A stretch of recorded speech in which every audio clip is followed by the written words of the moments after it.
Obadde okimanyi nti osobola okufuna event planner and manager okuteekerateekera omukolo gwo gwonna kati osobola okumufuna nga mulokole obutafuna stress yonna. BGPevents be bantu abatuufu oyagala cakes, ebifaananyi ebirungi ne video, motoka z'abagole mu bika eby'enjawulo. Jangu tukuyambe, tukola decoration ali ku mulembe, tulina bridal gowns ne changing wear, obutebe, tents, abafumbi abalungi, saako PA system, ekyuma ekisunsula obulungi. Ate nga tukulira ne budget y'omukolo gwo ejja mu nsawo yo. Saakuba ushers baffe abali smart, abataswaza mukolo gwo, n'abogezi b'emikolo abalungi bakatumwa, ate nga tusobola n'okukufunira reception y'omukolo gwo. Kati oyagala suuti, makanzu agatwalibwa ku buko oba gomesi, tubikufunira ku bisale ebirungi. BGPevents bwetegeka omukolo tukuletera n'abayimbi abasanyusa abagenyi bo, saako okukola selection y'ennyimba ezigendera ku mukolo gwo. Esimu 0775868131 oba tusange Facebook page yaffe oba Twitter, YouTube ne Instagram. Blessed Charles, Blessed Gospel Promotions. BGPevents, twewaayo for excellence, flexibility, time, integrity and hard working.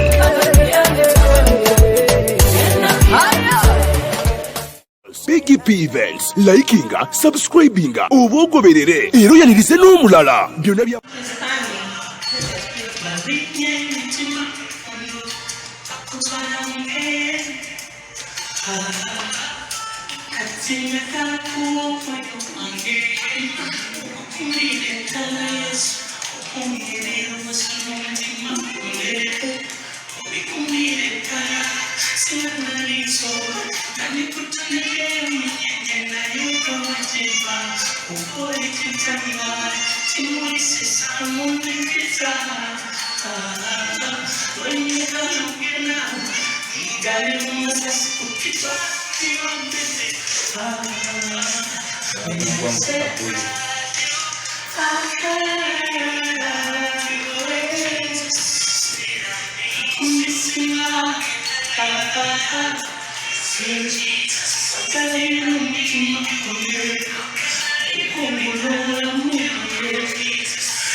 she goes outside, just taking out, he's shooting out some video for, my son, MimaMichael.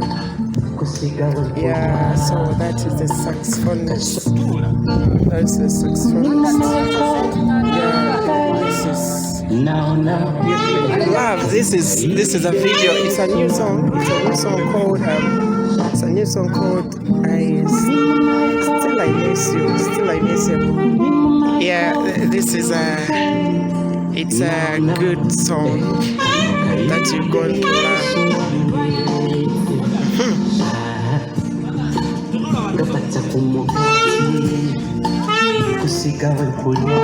Okay. Now, MimaMichael music. Now, kano kaimbide swange. Ngabata kumugati kusiga wekulya.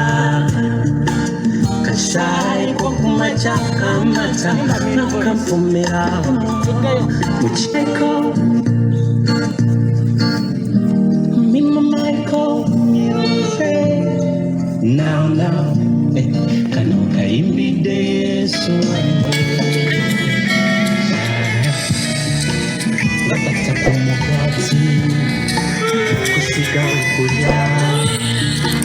Kashai kumacha nakampumira muchiyete nerakira kumacha kwanza kusa bako loving you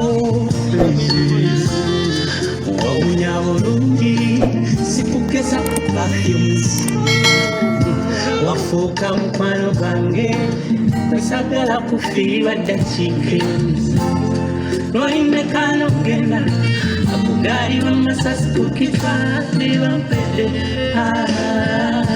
When I say I love you How can I leave you without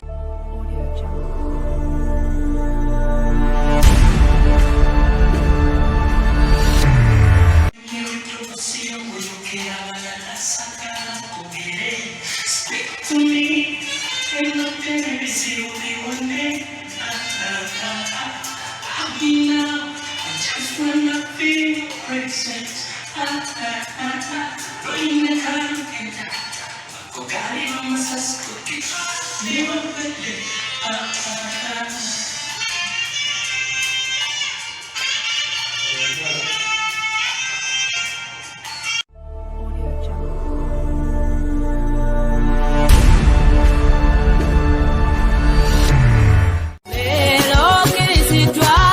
Obadde weebuuza omuntu asobola okwasaganya omukolo gwo ne gunyuma nga tofunye na stress. BGPevents be bantu abatuufu bategese emikolo mingi ate nga tebasosola omuli embaga, Kwanjula, obubaga obutonotono obw'enjawulo, Blessed Gospel Promotions and Events, era ebategeka ebivvulu, crusades, conferences, zisemina ate nga bapromotinga n'abayimbira ennyimba eza gospel yekka. Balina ba ushers abalungi abalokole abataswaza mukolo gwo, bakolera selection y'ennyimba z'oyagala eza gospel gwazagala ku DVD oba ku ka flash, oyagala nnyimba za mikolo za Christmas oba za kabagako, zonna bazikuselektingira. Batuukirire gwayagala audio oba video production, music direction, okuwandiika ennyimba, oyagala sindika message nnyingi, bakola graphics ne designing. Balina ne ba service providers abeesigwa beweetaga ku mukolo gwo. Blessed Gospel Promotions and Events bw'obawa omukolo gwo tewejjusa, bw'abaagala bakubire ku ssimu noti 775-886-3 obagenda ku Facebook page yabwe Blessed Charles, Blessed Gospel Promotions, BGPevents, Excellence, Integrity, Time and Hardworking.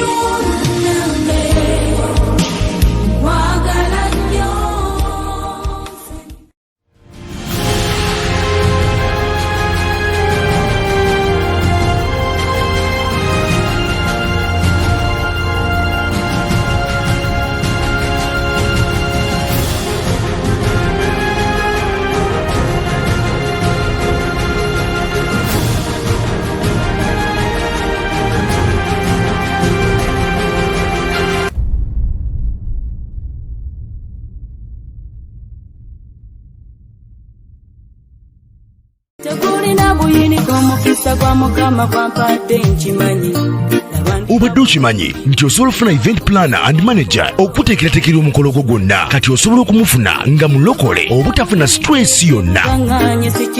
BGPevents be bantu abatuufu. Oyagala cakes, ebifaananyi ebirungi ne video, mmotoka z'abagole mu bika eby'enjawulo, jangu tukuyambe. Tukola decoration ali ku mulembe, tulina bridal gowns ne changing wear, obutebe, tents, abafumbi abalungi, saako PA system, ekyuma ekisunsula obulungi.